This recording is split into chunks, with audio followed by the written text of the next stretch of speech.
Bonjour à toutes et à tous.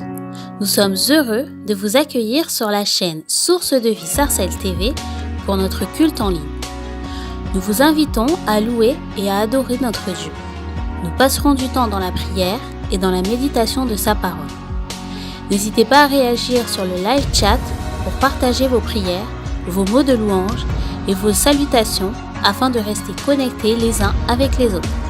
Bon culte à chacun. Alléluia, bonjour à tous. J'espère que vous allez bien. Bonjour à toi qui nous suis en ligne. Que Dieu te bénisse. Ce matin, nous sommes là pour adorer notre Dieu. Nous ne sommes pas venus par habitude ou quoi que ce soit, mais nous voulons juste proclamer que Dieu est bon en tout temps et en toutes circonstances. Donc, ce matin, je t'invite à déposer ce qui pourrait peut-être te faire mal, ce qui pourrait peut-être t'attrister. Dépose-le et mets ta confiance au Seigneur. Alléluia. Alléluia.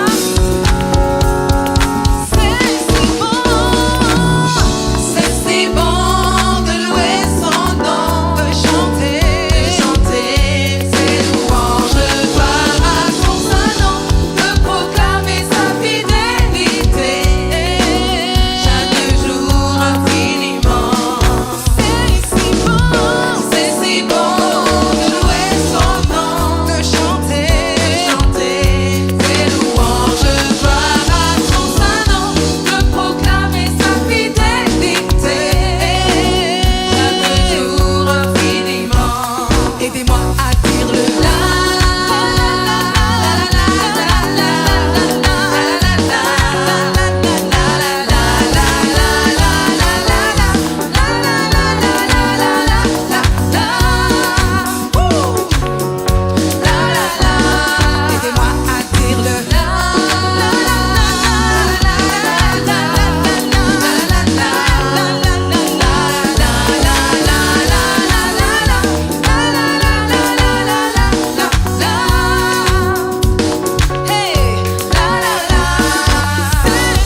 moi, je veux louer l'Éternel que quand tout va bien. Que quand tout va bien. Non, même lorsque c'est difficile, tu dois adorer ton Dieu. Tu dois le louer. Pas simplement quand tout va bien. Parce que c'est quand tout va mal qu'il est là. Même si on ne le sent pas, il est à côté de nous. Amen.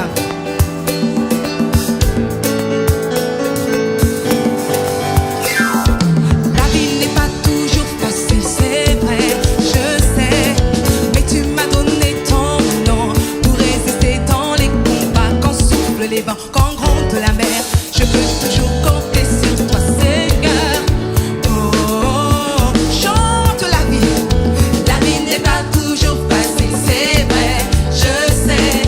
Mais tu m'as donné ton nom pour résister dans les combats. Quand soufflent les vents, quand gronde la mer, je peux toujours compter sur toi, Seigneur. Oh, oh, oh. Dieu de ma délivrance, Dieu de ma délivrance, de mon salut, en toi j'ai mis en ton nom, Jésus, je veux espérer contre tous tes yeux. De ma délivrance, de mon salut, en toi j'ai mis ma confiance. Ton nom, Jésus, je veux espérer contre toute espérance.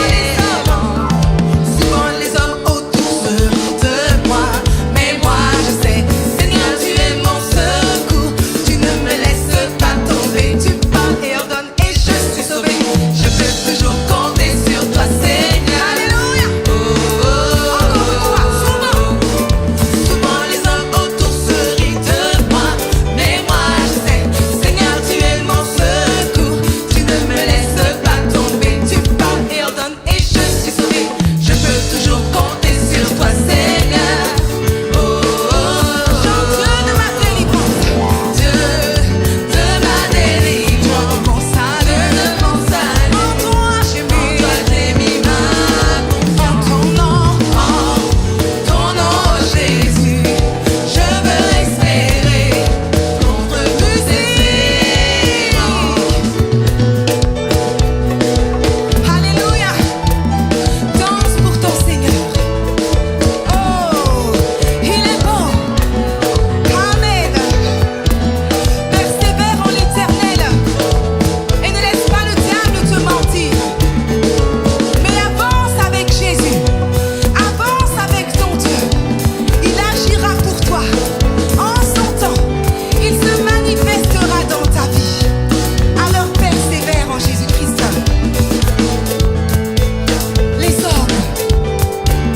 Les hommes me décevront toujours, mais Seigneur, ton amour ne me trahira jamais. Les hommes me décevront toujours, mais Seigneur, ton amour ne me trahira jamais. Il est plus large, plus grand, plus fort, plus long que l'univers entier. Il est plus large, plus grand, plus fort, plus long que l'univers entier. Déclare-le. Plus large, plus grand, plus fort, plus long que l'univers entier. Il est plus large, plus grand, plus fort, plus long que l'univers entier. Il est plus large, plus grand, plus long, plus fort que l'univers entier. Dieu de ma délivrance, Dieu de mon salut, en toi j'ai mis ma confiance. Ton nom, Jésus, je veux espérer contre toute espérance. Dieu de mon salut, en toi j'ai mis en ton nom.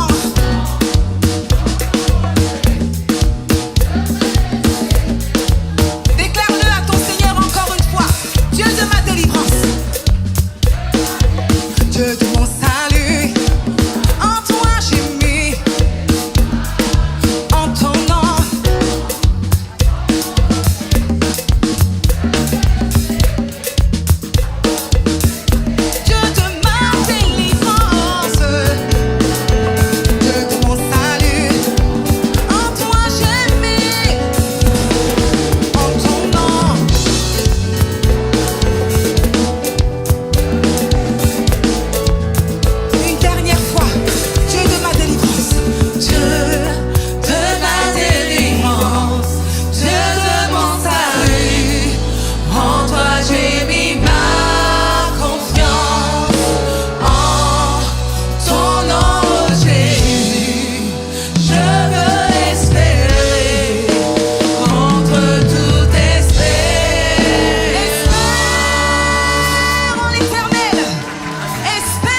Dieu. Il agira pour toi. Il est le Dieu fidèle. Il est celui qui ne change pas. Souvent tu dis j'ai une meilleure amie, j'ai un meilleur ami. Mais ton meilleur ami c'est Jésus. Celui qui ne va jamais parler sur toi, derrière ton dos. Son nom c'est Jésus. Confie-toi en lui, car sa grâce te suffit. Alléluia.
Oui, Seigneur, ta grâce me suffit. Oh, oh, oh, oh. Elle me suffit. Elle me suffit. Ta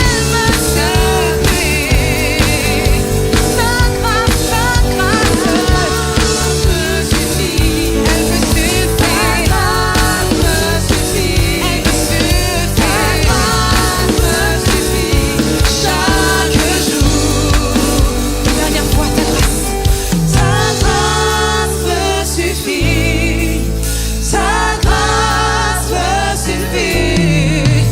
Ta grâce me suffit. Chaque jour.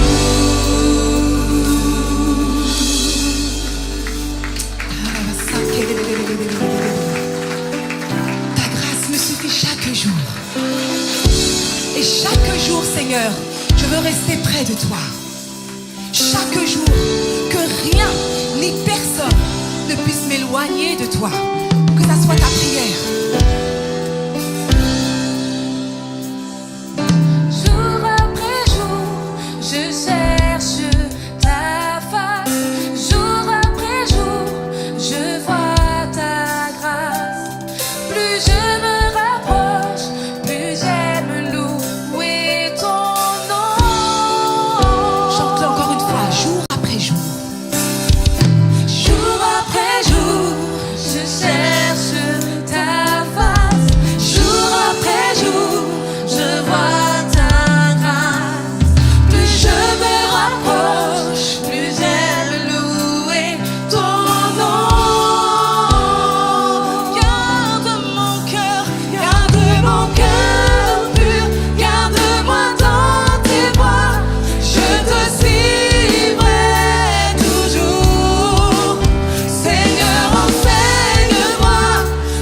Alors dis-le à ton Dieu ce matin.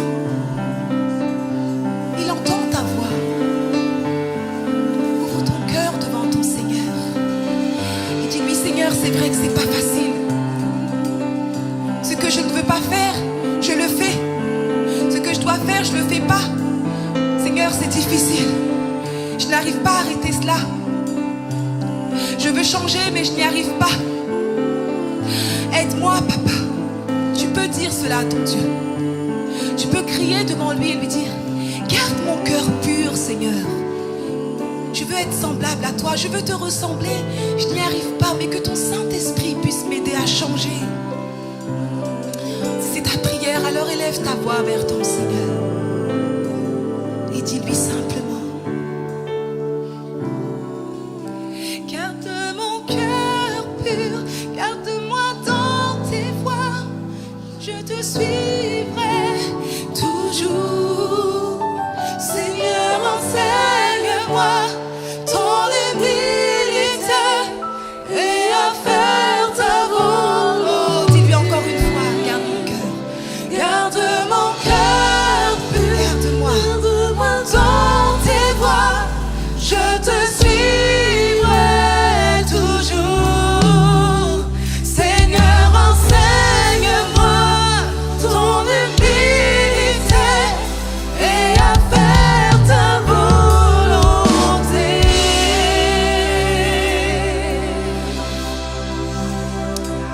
Oui, tu peux acclamer ton Seigneur.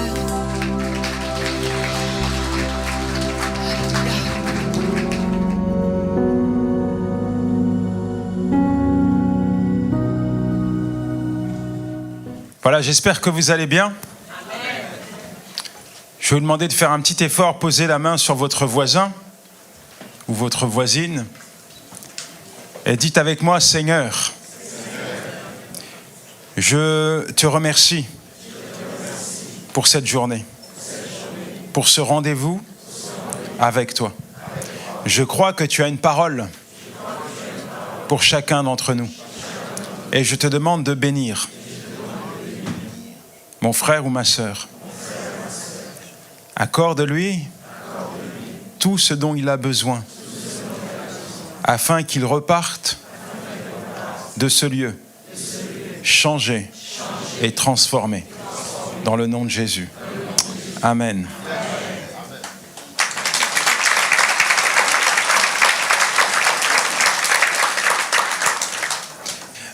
J'ai un thème à mon message ce matin, c'est le Saint-Esprit, celui qui change notre vie. Le Saint-Esprit est celui qui change, qui transforme, qui révolutionne ta vie. Ça fait des années que je sers le Seigneur et j'en ai vu de toutes les couleurs. J'ai vu des gens qui arrivent à l'église, c'est beau, c'est bien, c'est glorieux de voir une personne qui confie sa vie au Seigneur. Et malheureusement, quelques temps plus tard, ces personnes disparaissent aussi vite qu'ils sont arrivés. J'ai vu des jeunes se lever pour servir Dieu, s'engager plein de zèle, plein de feu, plein de fougue. Malheureusement, ils ont été comme des étoiles filantes. Ils ont disparu. Et puis, j'en ai vu d'autres qui avaient l'air de tout avoir pour grandir avec Dieu, mais finalement, ils sont restés des nains spirituels. Des nains. Est-ce qu'on peut dire ensemble des nains ? Les nains spirituels, ce sont des personnes qui ne grandissent jamais. Les nains spirituels, ce sont des personnes qui n'ont jamais laissé le Saint-Esprit accomplir son œuvre dans leur vie. Des nains spirituels, ce sont des personnes qui restent immatures, des bébés, à qui il faut donner du lait en continu. Mais si ça fait 30 ans que tu vas à l'église, c'est un peu bizarre qu'on te donne encore du lait. Si ça fait 30 ans que tu vas à l'église, c'est un peu bizarre que tu vives de la même manière qu'il y a 30 ans. Il n'y a rien qui change. Il n'y a rien qui se passe dans ta vie. Je pense que ma vie a dû correspondre à un ou deux critères de ce que je viens de vous partager, dans le sens où, fut un temps, aller à l'église était tout un problème pour moi. En fait, quand je me suis converti, ma relation avec Dieu était assez plate. Je prie de temps en temps, je lis la Bible de temps en temps. Je vais à l'église. Alors, je vais à l'église, c'est un grand mot. On me contraint, on me force à aller à l'église. C'est plus ça. Quels sont ceux qui ont été contraints par leur épouse de venir ici ce matin ? Il y en a forcément un, mais il ne va pas lever la main. Parce que je sais exactement ce qui se passe dans son cœur. Il est en train de se dire, si je lève la main, je suis fichu. Toute la semaine, ma femme va me faire la misère. Donc, il ne lève pas la main. T'es comme la personne que j'étais hier, dans le sens où le samedi soir, je savais que mon épouse se préparait, elle préparait les habits pour les enfants pour le dimanche matin au culte. Moi, dans mon cœur, j'avais décidé de ne pas aller à l'église, mais quand je la voyais repasser une chemise pour moi, elle me disait, tiens Yanis, tu vas devoir aller à l'église. Donc je me rendais à l'église. Mais moi, je me retrouvais en rien. C'est vrai, la louange, je m'endormais. Quand j'entendais les gens parler en langue, c'était du charabia. Quand j'entendais la parole de Dieu, vivement que ça se finisse. Un séminaire, c'était même pas la peine. En fait, il y a quelque chose qui me manquait. J'avais pas ce zèle pour Dieu. J'avais pas cette fougue. Même donner de l'argent, ça me posait un problème. Et puis un jour, tout a changé. Un jour, j'ai compris ce qui faisait la différence entre tous ces chrétiens qui étaient passionnés par Dieu et moi. C'était la présence du Saint-Esprit. Le jour où le Saint-Esprit m'a saisi, je suis devenu tout feu, tout flamme pour Dieu. Tout a changé. Mon regard a changé. Tout à coup, je vivais plus pour moi, mais pour Dieu. Tout à coup, mon temps, je voulais le passer dans la présence de Dieu. Je priais, je lisais sa parole, j'allais dans les séminaires à n'en plus finir. En fait, la Bible dit, si quelqu'un est en Christ, c'est une nouvelle créature, les choses anciennes sont passées, toutes choses sont devenues nouvelles. Cette parole, prenait vie en moi. Et le Saint-Esprit m'a fait naître de nouveau. J'aimerais te dire que il ne faut pas simplement attendre, la date de la Pentecôte pour vivre ta Pentecôte. Je crois qu'aujourd'hui, maintenant, le Saint-Esprit veut entrer dans ta vie pour la changer, la transformer, la révolutionner. Et on va en parler un peu ce matin. Il faut que tu réalises également que Jésus souhaite que tu puisses t'épanouir à tous égards. Prospérer, comme prospère l'état ton âme. Jean 10, verset 10, « Moi je suis venu afin que mes brebis aient la vie et qu'elles soient dans l'abondance. » L'abondance. Quand on dit prospérer, tout de suite nos yeux scintillent. On s'imagine l'argent, les belles voitures. Non. Prospérer à tous égards, comme prospère l'état de ton âme. C'est pas l'argent qui apporte la joie, la satisfaction, la paix dans ton âme. C'est pas l'argent, c'est la présence de Dieu. Si l'argent pouvait apporter la paix dans ton âme, alors tous ces stars du show business ne prendraient pas de la cocaïne pour dormir.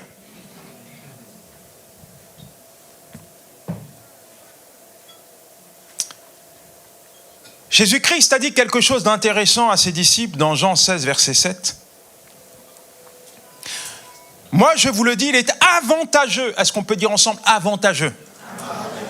Pour vous que je m'en aille. Car si je ne m'en vais pas, le consolateur ne viendra pas à vous. Mais si je m'en vais, je vous l'enverrai.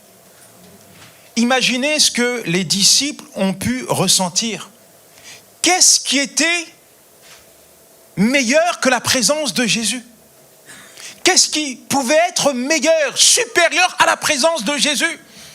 En réalité, quand Jésus dit à ses disciples qu'il va partir et qu'il va leur envoyer le Saint-Esprit, l'image qu'ils ont du Saint-Esprit est tronquée.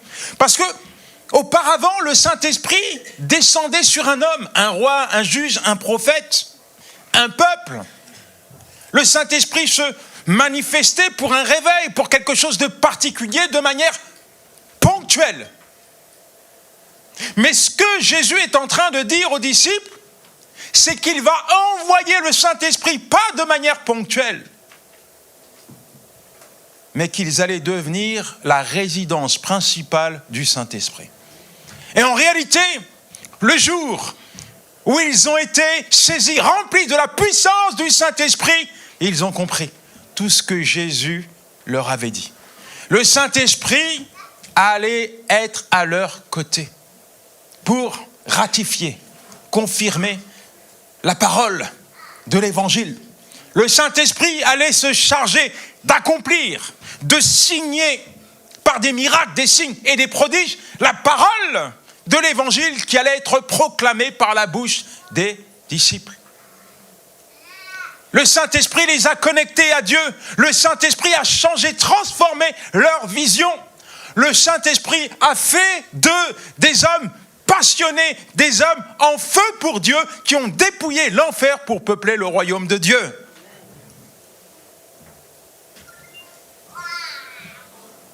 J'aimerais te dire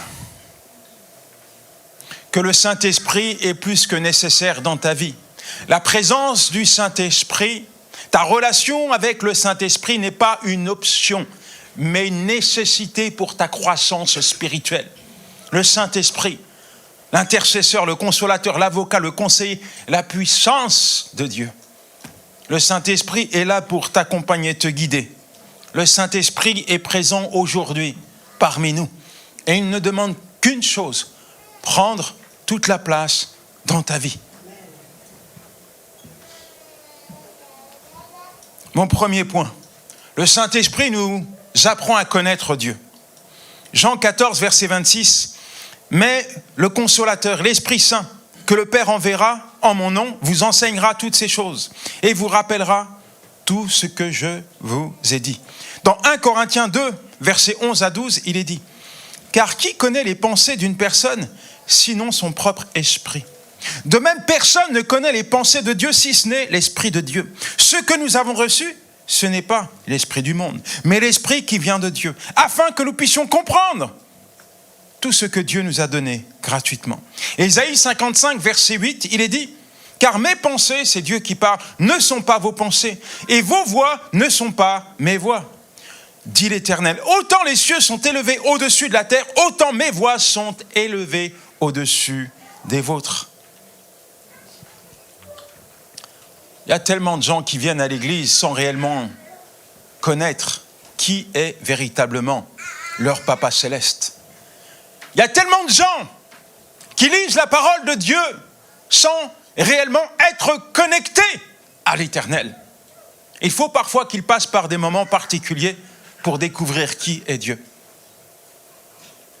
Ce n'est que lorsque tu es dans le besoin, que ton frigo est vide, que tout à coup tu t'aperçois que Dieu est là et qu'il est celui qui pourvoit à tous tes besoins. C'est parfois lorsque tu traverses le couloir de la maladie et que les rapports médicaux sont mauvais, que tout à coup tu te rappelles que l'Éternel, ton Dieu, est capable de te guérir. C'est lorsque les ennemis t'attaquent que tu te rappelles que l'Éternel est ton bouclier, ta force. C'est lorsque tu traverses la vallée de l'ombre de la mort que tout à coup tu te rappelles que l'Éternel est ton berger, que même si tu traverses la vallée sombre de la mort, il ne t'abandonnera jamais. Il y a tellement de choses que tu dois découvrir. Il y a tellement de choses que Dieu veut faire dans ta vie que lorsque ton regard n'est pas clair sur Dieu, il y a comme un voile qui t'empêche finalement de les découvrir. Sais-tu qui est Dieu ? Il est ta justice, ta paix, celui qui te sauve, te délivre, celui qui t'accompagne, qui ne t'abandonnera jamais, il est le Tout-Puissant. On raconte l'histoire de deux personnes. Le premier, c'est un acteur. Le second, c'est un vieux pasteur. On va demander à ces deux personnes de réciter le psaume 23. Alors, l'acteur se présente, il a l'habitude de parler à la foule. Il vient, il récite le psaume 23. Et à la fin, tout le monde est debout. C'est les applaudissements, wow, standing ovation, c'est la grande classe.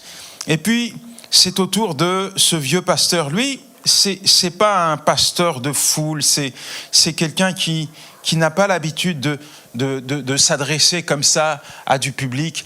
Il arrive, il prend le micro, il ne sait même pas comment il fonctionne, et il commence à réciter le psaume 23. Et à la fin, il n'y a personne qui applaudit. Par contre, tout le monde est en larmes.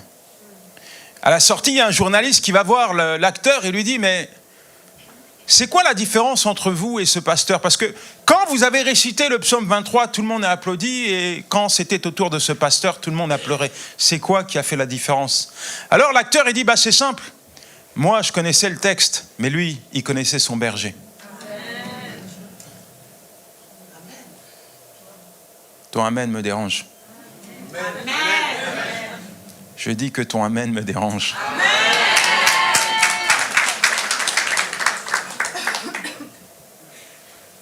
Dis à ton voisin, sais-tu qui est Dieu ?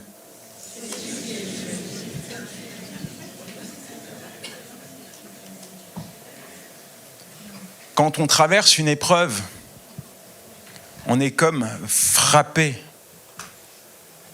dans notre mental, démoli dans notre foi. Et l'épreuve, parfois, détourne nos regards de Dieu. Lorsqu'on va à l'église, tout est beau. Seigneur, tu es le Tout-Puissant.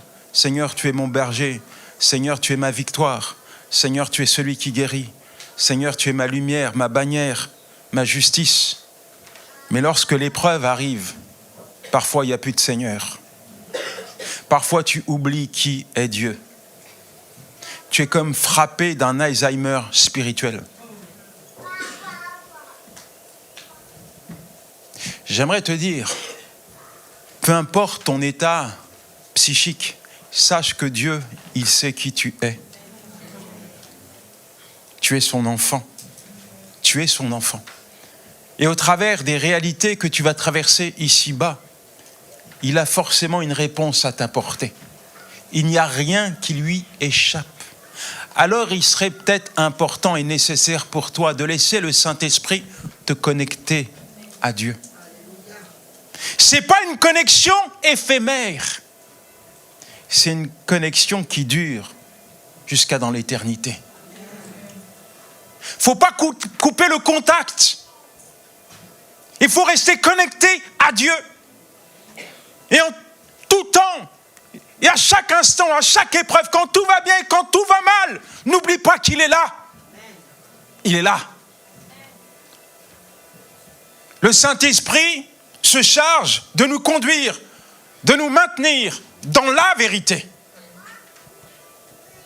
Jean 16, verset 13. Quand le Consolateur sera venu, l'Esprit de vérité, il vous conduira dans toute la vérité, car il ne parlera pas de lui-même, mais il dira tout ce qu'il aura entendu et vous annoncera les choses à venir. Tes sentiments te mentent. Les sentiments sont liés à ton environnement. Un jour ils sont bons, le lendemain ils sont mauvais. Voilà pourquoi les personnes qui souffrent parfois d'un dédoublement de la personnalité, c'est-à-dire qu'un jour ils sont A, demain ils sont B, ont besoin d'une rééducation, d'une thérapie psychique. Et il y a beaucoup de personnes qui sont partagées dans leurs sentiments. Il y a beaucoup de personnes qui jouent au yo-yo spirituel. Ils se laissent tromper, manipuler, influencer par leur environnement. Et lorsqu'ils traversent des moments difficiles, cela permet au diable de les casser, de les briser, de les détruire. Parce que c'est son objectif. Le diable, pour chaque situation que tu vas traverser, il aura un mensonge adapté. Je répète, le diable a toujours un mensonge à te glisser pour chaque situation. Pour chaque situation que tu vas traverser, il y a une parole que Dieu te communique. Il y a une solution dans la parole de Dieu pour chaque situation que tu vas traverser. Mais il y a un mensonge pour chaque situation que tu vas traverser, que le diable te réserve. Ça fait 5 jours que je tousse. Tu as peut-être un cancer de la gorge, qui sait? Tu ne te rappelles pas que tu fumais des cigarettes? Ton arrière-arrière-grand-père est mort d'un cancer des poumons. Toi aussi, tu vas mourir. Mon mari n'est pas rentré le soir. Il m'a dit qu'il était au travail. Tu crois qu'il était au travail? Il était certainement avec une maîtresse. Tu ne te souviens pas que dans sa famille, il y a des cas d'adultère? Quand tu l'as rencontré, tu crois qu'il a changé après? C'est le même. Mon fils n'est pas rentré à la maison, c'est normal, ton enfant est en prison. Je suis au chômage, je ne sais pas comment je vais nourrir mes enfants, je ne sais pas comment je vais faire pour payer mon loyer, mes factures. Eh ben, tu n'auras pas d'argent, ça va être la galère pour toi. N'essaye pas de prier, Dieu ne va pas pourvoir à tes besoins, parce que si Dieu se souciait de tes besoins, il n'aurait pas permis que tu sois au chômage. J'aimerais te dire que Dieu, lui, n'est pas au chômage, mon ami. Que lorsqu'il parle, il s'engage. Dieu ne parle pas pour rien. Chaque parole, chaque promesse qu'il te livre, qu'il te donne au travers de sa parole, c'est un engagement qu'il va tenir. Amen.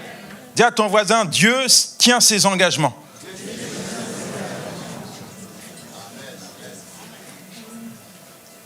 Quand tu as un problème, tu essaies de solutionner les problèmes.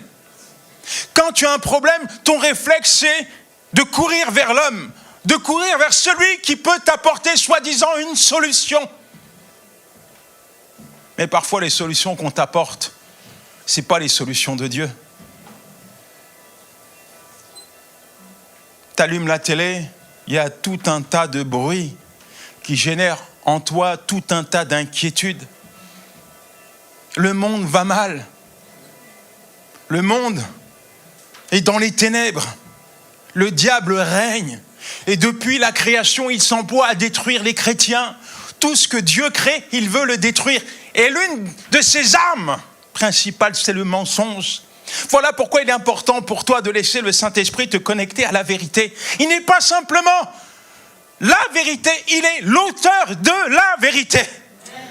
C'est lui l'auteur de la parole de Dieu. Tu es riche. Amen. Tu es riche. Amen. Le problème, c'est que tu ne connais pas ton héritage. C'est ça le problème chez les chrétiens. Dès qu'on parle de richesse, ils pensent à l'argent. Non, je ne parle pas d'argent. Il y a plus que l'argent. L'argent n'achète pas tout sur cette terre. L'argent n'achète pas l'amour d'un enfant. L'argent ne te donne pas une santé. L'argent ne t'introduit pas dans le royaume de Dieu. Il n'y a pas que l'argent sur la terre. Je dis que tu es riche. Amen. Tu es riche. Amen. Jésus-Christ a fait de toi son héritier. Amen. Mais le problème, c'est que tu ne permets pas au Saint-Esprit de te révéler ton héritage. Alors tu vis comme un pauvre. Dis à ton voisin, tu es riche.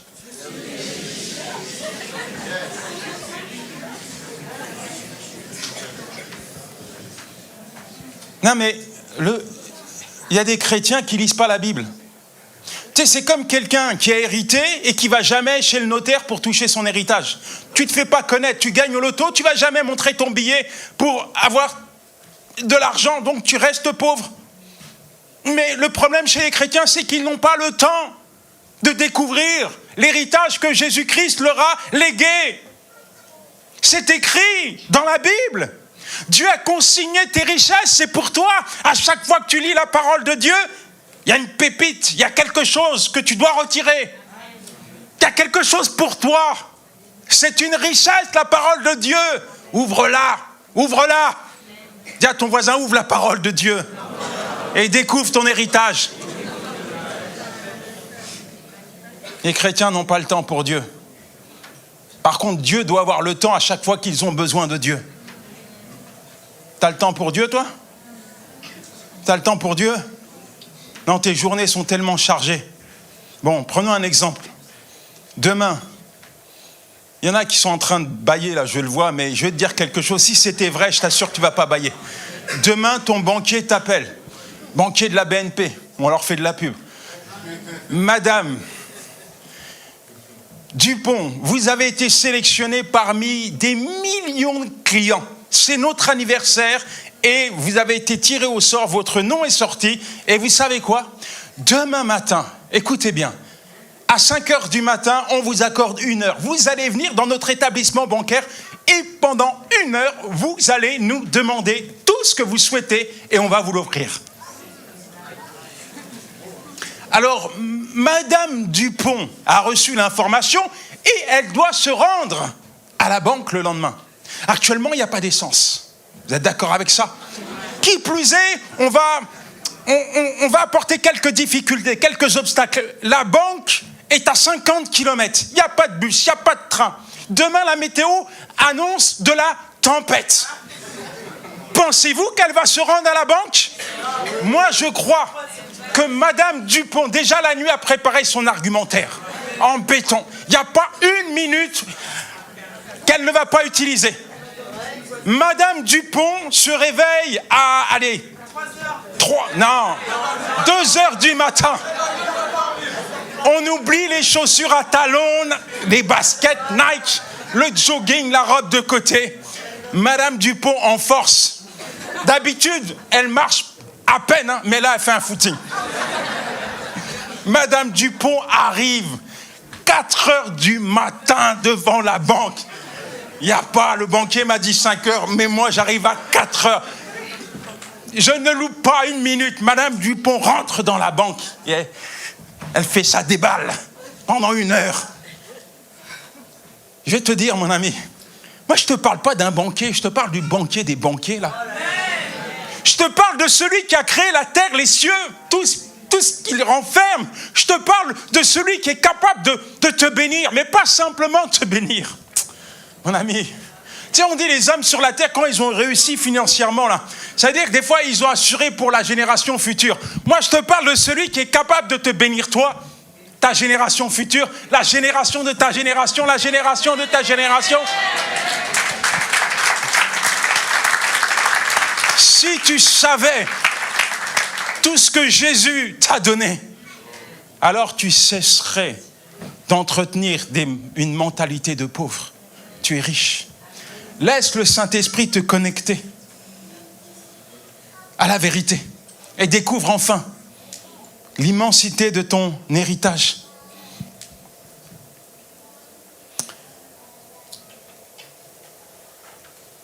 Le Saint-Esprit nous amène à ressembler à Christ. Ça, c'est très important. Depuis que vous avez donné votre vie au Seigneur, vous êtes entré dans un processus de changement, de transformation. En fait, le Saint-Esprit veut révolutionner votre vie. Tu m'entends? Le Saint-Esprit veut changer, transformer ta vie. La Bible dit, si quelqu'un est en Christ, c'est une nouvelle créature. Les choses anciennes sont passées, elles ont disparu. Voici, toutes choses sont devenues nouvelles. 2 Corinthiens 5, verset 17, c'est un fait. Mais qu'est-ce qu'il en est? Est-ce que tes pensées ont été transformées? Tu sais, aussi simple que ça. Dis-moi qui tu fréquentes, je te dirai qui tu es. Dis à ton voisin, dis-moi qui tu fréquentes, je te dirai qui tu es.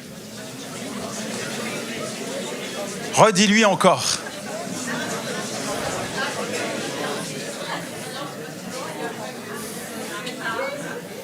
Tu sais, les gens qui fréquentent le Saint-Esprit, ça se voit.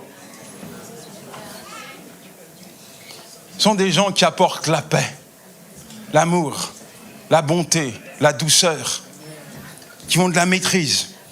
Ils transpirent, ils respirent la présence de Dieu. Ça se voit, ça se voit. Ils passent du temps à aiguiser leur épée dans la parole de Dieu. Ça se voit, ils ont toujours une parole appropriée, toujours une posture qui est en adéquation avec leur appartenance.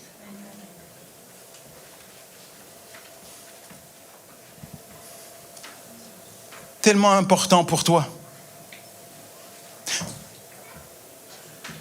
Moi, vous connaissez certainement mon témoignage.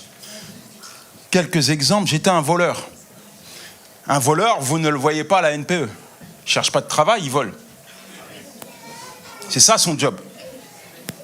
Donc moi, mon bureau, c'était le bâtiment. Bâtiment de la cité. Voilà, je développe mon business.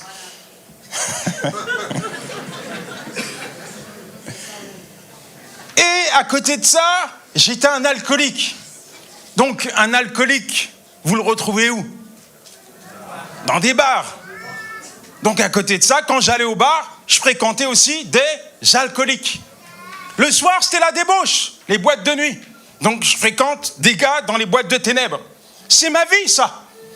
Je vois pas autre chose, qu'on soit pas autre chose. Je vis comme ça. Et je fréquente ces gars. Et ça fait de moi un voleur, un drogué. On s'ambiance là-dedans, quoi. On se motive, on se congratule là-dedans. Aujourd'hui, je fréquente Charlemont. Aujourd'hui, je passe plus mon temps dans les boîtes de nuit, mais à l'église, pour prêcher la parole de Dieu. Aujourd'hui, je ne vais plus dans les prisons en tant que détenu, mais en tant que prédicateur de l'évangile. C'est le Saint-Esprit qui a changé ma vie. Dis-moi qui tu fréquentes, je te dirai qui tu es. Tu fréquentes qui, toi? Est-ce que tu souffres d'un dédoublement de la personnalité? Hein? Le dimanche, tu es chrétien, et le lundi, tu n'es plus rien. Est-ce qu'on voit toujours de l'animosité dans ta vie, de la colère, de la haine, toutes ces choses qui n'élèvent pas Dieu? Quel fruit tu portes? Quel fruit tu portes? Il y a une question que j'aime bien poser à ces pasteurs. Je leur dis souvent, pasteur, dis-moi une chose. Où est Dieu dans l'église? Je ne parle pas dans des bâtiments, je parle dans l'église, les pierres vivantes. Où est Dieu dans ta vie? Où est Dieu dans ma vie? Où est la crainte de Dieu? Est-ce qu'on est conscient de la présence du Saint-Esprit? Est-ce qu'on pense simplement que le Saint-Esprit est présent le dimanche matin au culte? Ou est-ce qu'on est réellement conscient que même dans notre chambre, lorsqu'on est seul, le Saint-Esprit est là? Est-ce que tu es conscient de cela?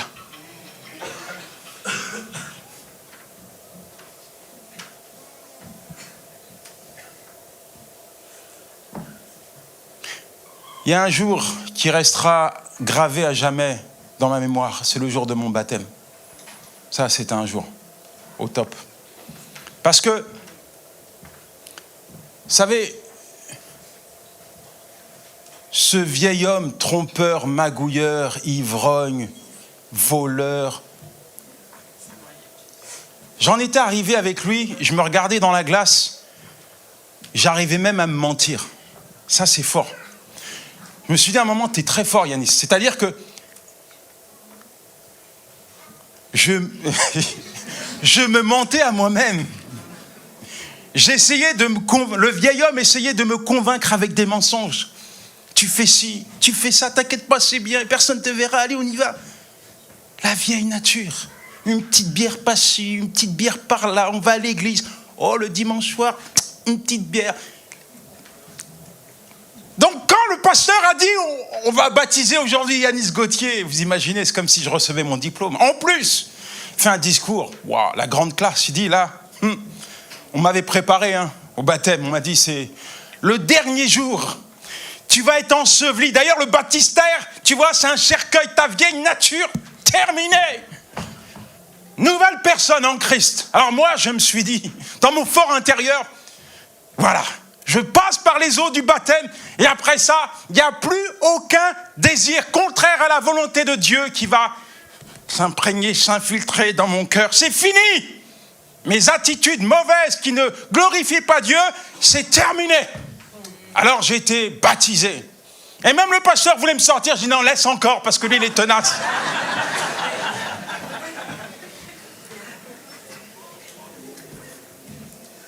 Mais quand il il a fait un message, en fait, je pense qu'il y a une partie du message qu'il aurait dû ajouter. La résurrection du vieil homme. Frère, tu crois qu'il est resté dans l'eau, le vieil homme? Et il savait nager, hein, champion olympique, le gars. Il n'est pas resté dans l'eau, il est sorti aussi vite qu'il est arrivé. Et il n'est pas resté dans l'église, il m'a poursuivi, il s'est attaché à moi. Mais ce n'est pas possible. Ça fait des décennies, je ne dis pas des années, des décennies qu'il est là. Il est là. Là, je l'entends, il dit arrête de parler de moi. C'est pas que j'ai pas de dédoublement de la personnalité, mais j'ai simplement du discernement. Il est là. Et il ne veut pas aller à l'église, il ne veut pas prier, il ne veut pas intercéder, il ne veut même pas donner un peu d'argent pour la... Rien. Lui, il aime nager dans le bourbier de l'iniquité. C'est ça, son truc, c'est ça. Il y a quelques mois, je me suis fait escroquer. Ça fait très mal, se faire escroquer. On m'a fait un trou dans mon jardin et c'était terrible. Parce que l'escroc, moi qui avais l'habitude d'escroquer des gens, ça veut dire que j'ai quand même, j'ai du discernement à ce niveau. C'est un pasteur qui l'a fait rentrer chez moi. Je ne l'ai pas vu venir, celui-là. C'est pas possible. C'est un pasteur qui a ouvert la porte à un voleur. Il est rentré dans ma maison, il m'a volé. Il y a un trou dans mon jardin.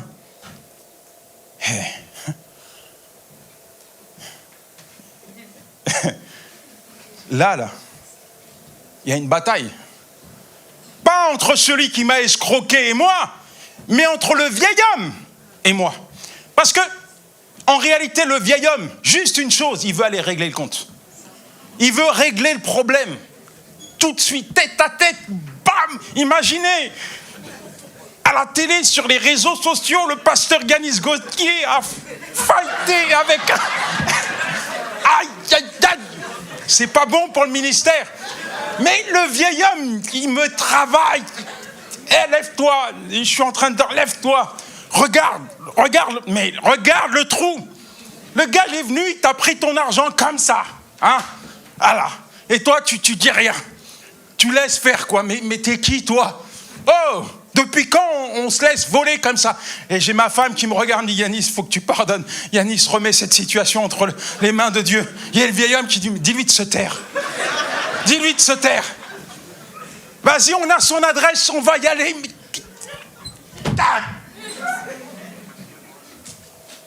Dur. J'ai écrit un livre sur le pardon. Et le titre, il était prophétique parce que je l'ai intitulé « Le prix du pardon ». Alors j'ai envoyé un texto, j'ai dit à ce gars « Dieu me fera justice ». Mais quand j'ai mis « Dieu me fera justice », j'ai entendu le vieil homme dire « C'est comme si l'éclair va tomber sur lui ». Je n'ai pas dit ça. J'ai dit « Dieu est ma justice ». Il ne faut pas dire l'éclair. Et c'est la justice qui s'occupe de toi.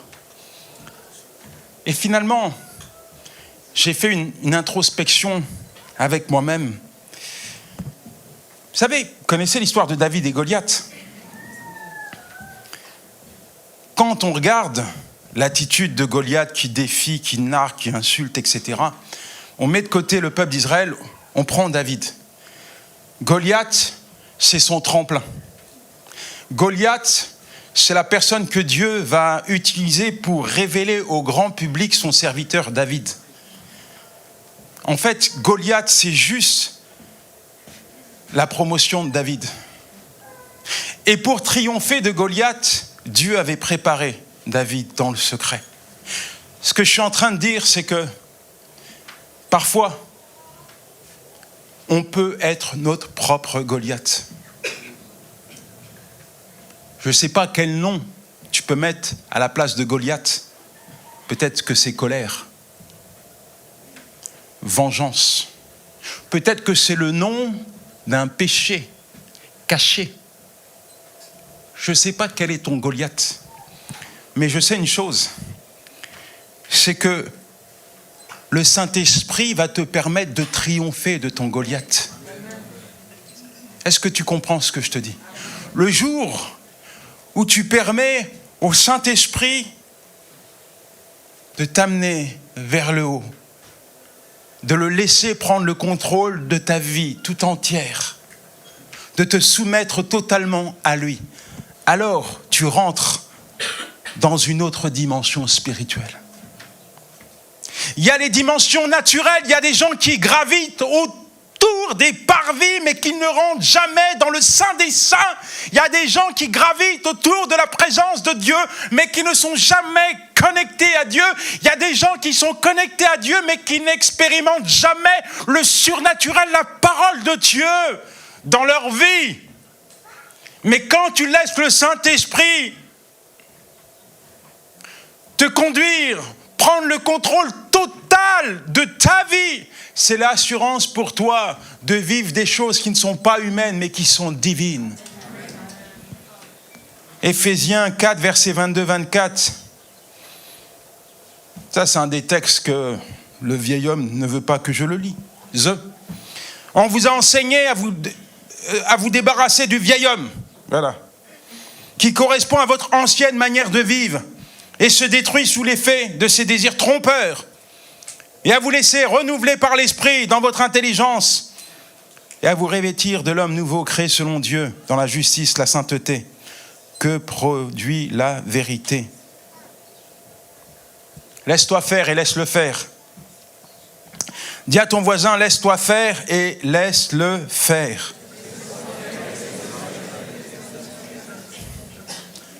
Mon dernier point. On va rappeler l'équipe de louange. Dis à ton voisin, enfin c'est fini.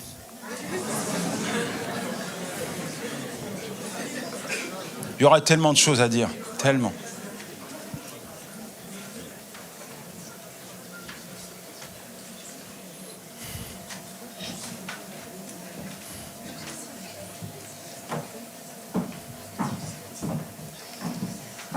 Il faut que tu prennes du temps avec Dieu quand même. Avant d'apporter le dernier point, juste une seconde. Il faut que tu prennes du temps avec Dieu. Vraiment. Il faut que tu lui offres le meilleur. Si tu veux devenir meilleur, donne-lui le meilleur. Si tu veux devenir la meilleure version de toi-même, donne-lui le meilleur de ton temps. Tu sais, aujourd'hui, tu le vois comme moi, les gens pensent qu'ils vont saisir la vision de Dieu en regardant la télévision. Aujourd'hui, les gens passent plus de temps à regarder Amour, gloire et beauté, Santa Barbara, les feux de l'amour. Ça n'existe plus, ça ? Moi, j'ai éteint la télé en 90. Il y a d'autres. Ah, il y a des connaisseurs, des connaisseuses. Bon, en regardant La petite maison dans la prairie. C'est encore à la mode. Ou les Marseillais à Miami. Voilà. C'est à Los Angeles maintenant. Non, c'est les Marseillais. Non. C'est les Congolais à Fort-de-France. Voilà.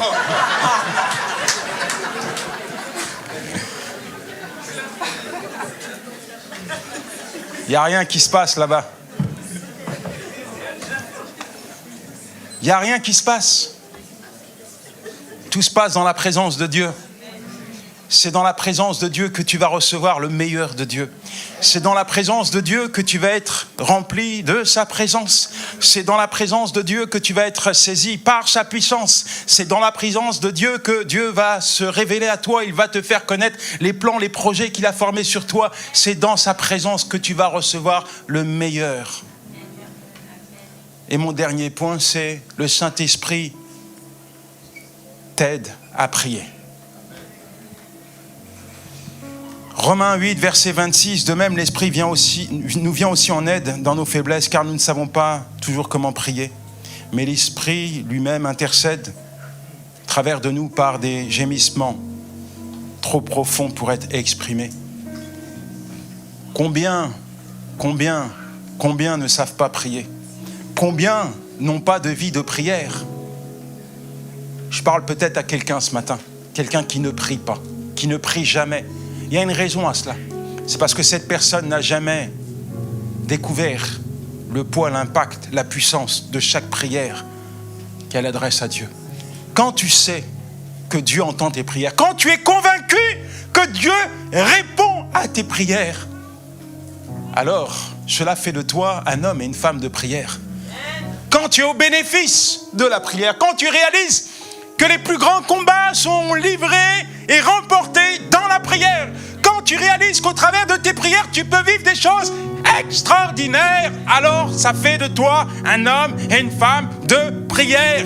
L'homme est à son maximum lorsque, sur ses genoux, il vient invoquer le Tout-Puissant.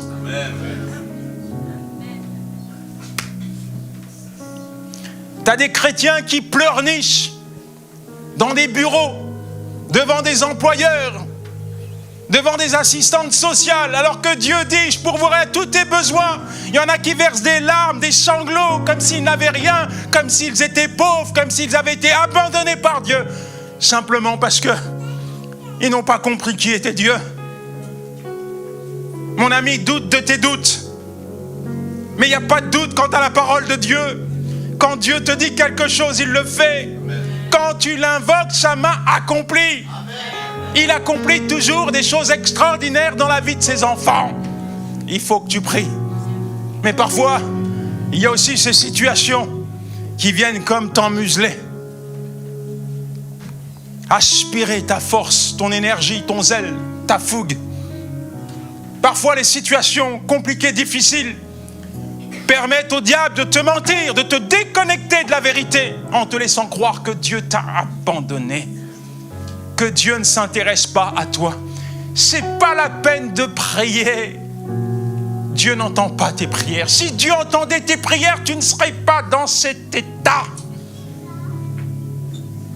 Combien sont pris d'assaut par les mensonges du diable? Combien de chrétiens ont arrêté de prier parce qu'ils se sont fait stopper par les mensonges du diable? Combien de chrétiens ont arrêté de prier, d'intercéder parce que la situation qu'ils traversent est trop lourde et trop pesante? Combien de chrétiens sont devenus des nains spirituels face à des montagnes? J'aimerais te dire que ton Dieu est au-dessus de la montagne. Le seul géant que tu dois connaître, c'est Dieu. N'oublie pas ce que Dieu a fait hier dans ta vie. Parfois, le Saint-Esprit vient juste pour déterrer une victoire que Dieu t'a donnée hier. Tout comme David qui va affronter Goliath, il va dire, moi quand j'étais seul, dans mes coins crasseux, Dieu m'a donné la force d'abattre le lion et l'ours. L'Éternel qui m'a gardé me donnera également la victoire sur toi. Je vais te couper la tête. Aux yeux de David, le seul géant, c'était pas Goliath. Le seul géant qu'il connaissait, c'était son Dieu. Mon ami, il faut que tu pries. Il faut que tu pries. Il faut que tout commence par la prière, tout finit par la prière.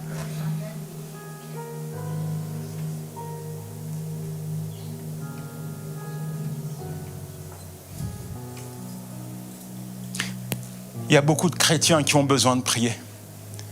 Il y a beaucoup de chrétiens que Dieu n'entend plus.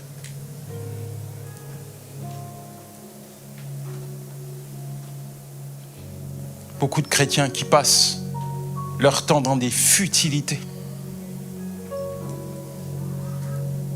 Je suis venu avec une personne, Harry. Tu peux te lever qu'on te salue?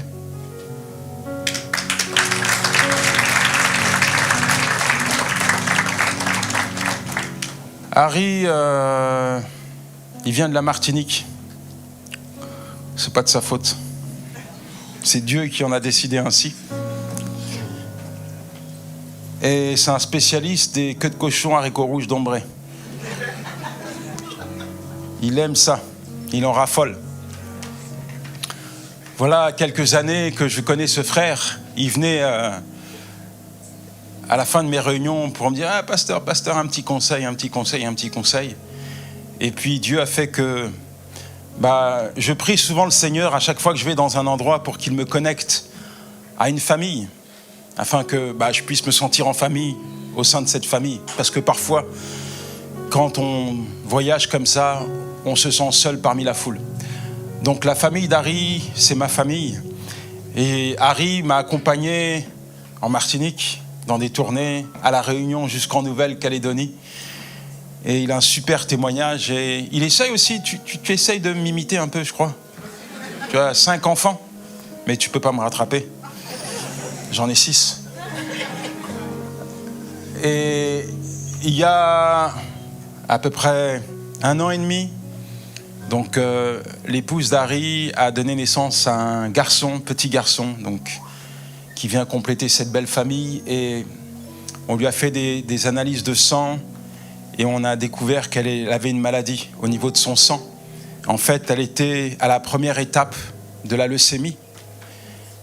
Et donc, tout de suite, on l'a mis en soins. Elle a fait des séances de chimiothérapie à répétition avec l'idée qu'elle soit greffée.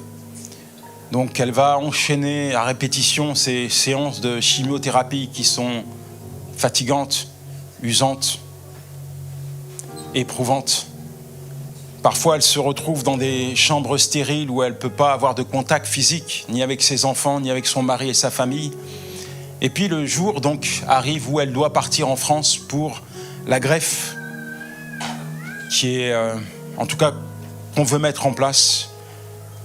Par un miracle, cette famille, alors qu'on avait dit à Corinne de se déplacer seule, cette famille va rejoindre la France. C'est vraiment un miracle financier. Je vous l'expliquerai une autre fois, mais il y a un deuxième miracle, c'est que moi, j'ai déménagé. Je ne vais pas vous dire le nom de la ville où j'habite, mais même le GPS, à mon avis, ne peut pas vous guider jusqu'à ma maison, tellement c'est dans un coin perdu. C'est un coin perdu. Et voilà que Monsieur Harry et sa famille viennent habiter à 7 minutes de chez moi. C'est un signe de Dieu.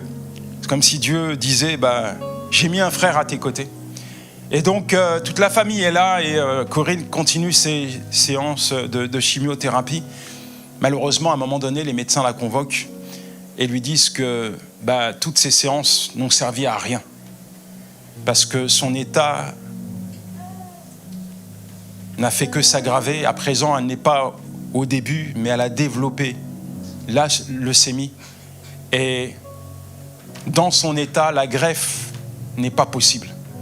Premièrement, il n'y a pas de donneur. Et puis, même si on en avait un, on ne peut pas la greffer parce que physiquement, elle ne va pas tenir. Alors, ce qu'on lui propose, c'est des soins palliatifs. Imaginez une femme de 44 ans à qui on propose des soins palliatifs. La femme d'Harry, aujourd'hui, ne pèse pas plus de 50 kilos. Elle n'a plus la force de porter son bébé et aller chez elle. Alors moi, à chaque fois que j'ai le privilège de les visiter, je me dis, en tant que pasteur, je vais les encourager, les fortifier avec la parole de Dieu. Mais finalement, à chaque fois que je vois Harry ou son épouse, je m'aperçois d'une chose. On ne vit pas sur la même planète. Parce que la force qu'ils ont, la paix qu'ils ont, la vision sur l'avenir qu'ils ont, l'espérance qu'ils manifestent, c'est pas humain, c'est divin. Et c'est possible parce qu'ils ont décidé de laisser le Saint-Esprit prendre le contrôle de la situation. C'est possible parce qu'ils ne s'appuient pas sur la parole des médecins, mais sur la parole du chirurgien divin, du Dieu Tout-Puissant. Et à chaque fois que je vais vers eux, c'est toujours la même chose. On prie et on attend l'intervention de Dieu. On prie et on attend l'intervention de Dieu. Alors tout ça, mon ami, pour te dire que quels que soient les aléas de la vie, quelles que soient les saisons, les tempêtes, les tsunamis, les cyclones, quels que soient les déserts, quels que soient les moments que tu vas traverser, il y a une chose que tu dois réaliser, c'est que Dieu est là. Et il ne t'abandonnera jamais. Et le seul désir de Dieu, c'est que pendant cette marche sur la planète Terre, tu puisses lui donner la main et marcher avec lui. Avec l'assurance que quel que soit ce que tu vas vivre, il répondra toujours présent. Il faut que tu vives, il faut que tu découvres la vérité de la parole de Dieu. Il faut que le Saint-Esprit puisse prendre toute sa place, pas juste pour un temps, mais pour tous les jours de ta vie. Qu'il puisse inonder ton cœur, changer ta vision, t'amener à vivre des choses qui ne sont pas humaines, mais divines. Et j'aimerais, avant qu'on puisse prier, qu'on puisse prendre un texte qu'on va réciter ensemble. Je veux que ce texte puisse rester gravé dans ton cœur. Tu sais quoi? Même si demain, t'es frappé de cécité, même si demain, t'entends plus, t'es sourd, je ne sais pas quelle épreuve tu vas traverser. Et je veux que ce texte soit gravé dans ton cœur, là. Et que chaque jour, tu puisses le repasser en boucle. Ce texte, tu le connais comme moi. Tu l'as peut-être récité. Tu le connais peut-être par cœur, mais ce n'est pas pour autant qu'il est gravé dans ton cœur. Ce n'est pas pour autant que cela est une vérité. Mais je veux qu'il devienne une vérité en toi. Alors, on va le répéter ensemble. Il se trouve dans le psaume 23. Il est dit ceci: l'Éternel est mon berger, je ne manquerai de rien. Il me fait reposer dans de verts pâturages, il me dirige près des eaux paisibles, il restaure mon âme. Il me conduit dans les sentiers de la justice à cause de son nom. Quand je marche dans la vallée de l'ombre de la mort, je ne crains aucun mal, car tu es avec moi. Ta houlette et ton bâton me rassurent. Tu tresses devant moi une table en face de mes adversaires. Tu oins d'huile ma tête et ma coupe déborde. Oui, le bonheur et la grâce m'accompagneront tous les jours de ma vie et j'habiterai dans la maison de l'Éternel jusqu'à la fin de mes jours.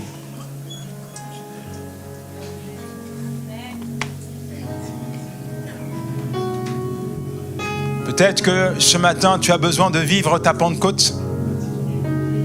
Peut-être que ce matin, tu as besoin de laisser le Saint-Esprit prendre toute la place dans ta vie.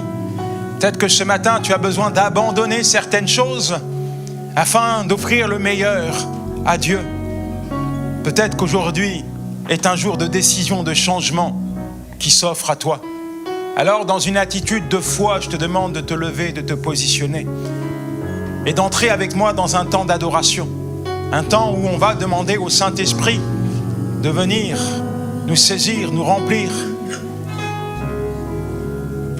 Un temps où on va demander à Dieu de venir ratifier et confirmer ses promesses. Merci Seigneur pour tes enfants qui prennent position. Change mon cœur, Seigneur. Merci pour ton enfant qui se tient devant toi.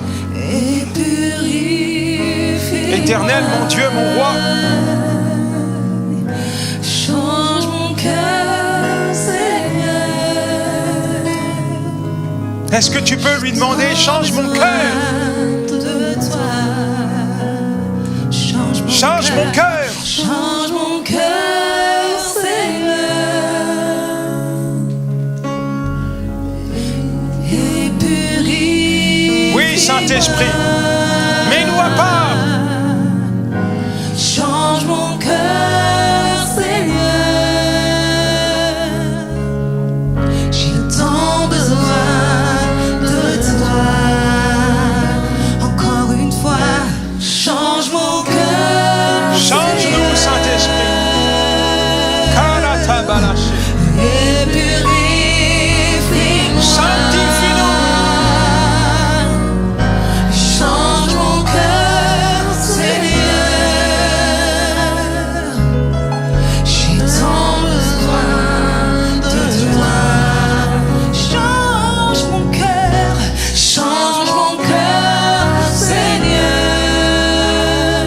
ce chant soit une prière. Et purifie-moi.